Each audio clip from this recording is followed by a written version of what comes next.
बिहार में हुए इनकाउंटर से जुड़े मामले में आज सुप्रीम कोर्ट में सुनवाई हुई, लेकिन आज सुप्रीम कोर्ट में इस मामले पर फिलहाल सुनवाई से इनकार कर दिया है और कहा गया है कि इस मामले को आप हाई कोर्ट में अपील कर सकते हैं। वकील विशाल तिवारी जी हमारे साथ में हैं, याचिका करता है। विशाल जी, आज जब कोर्ट में आज जिस तरह से तमाम दलीलों को आप कोर्ट में रख रहे थे और तमाम मुद्दों को आप बता रहे थे, इसके बारे में विस्तार से बताइएगा।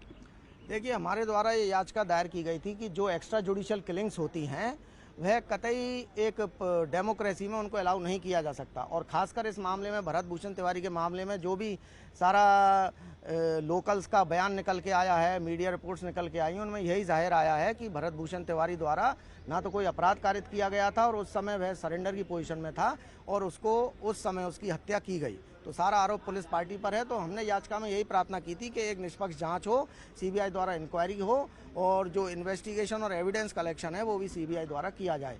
साथ ही में सुप्रीम कोर्ट की जो पूर्व में एक्स्ट्रा जुडिशियल किलिंग्स को लेकर गाइडलाइंस हैं उनकी सख्ती से पालना की जाए। ना इस मामले में तो की ही जाए, बल्कि जो अन्य राज्य हैं उनको भी एक एडवाइजरी जारी की जाए कि एविडेंस एनकाउंटर मामले में किस तरह से कलेक्ट करना है, इन्वेस्टिगेशन कैसे होगी, इम्पार्शियल होगी। तो इन सब बातों लेकर याचिका दायर की गई थी।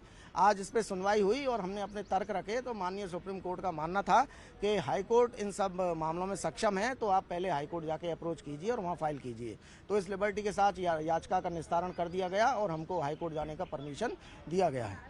कब तक आप लोग हाई कोर्ट में अपील कर? देखिए, वहाँ का क्या लीगल हर हाई कोर्ट का अपना अपना कुछ एक सेट प्रोफोर्मा होता है, क्या चीज़ चाहिए, तो उनको मालूमात करने के बाद और बहुत शीघ्र हमें जहाँ तक विश्वास है इस याचिका को हम दायर कर देंगे।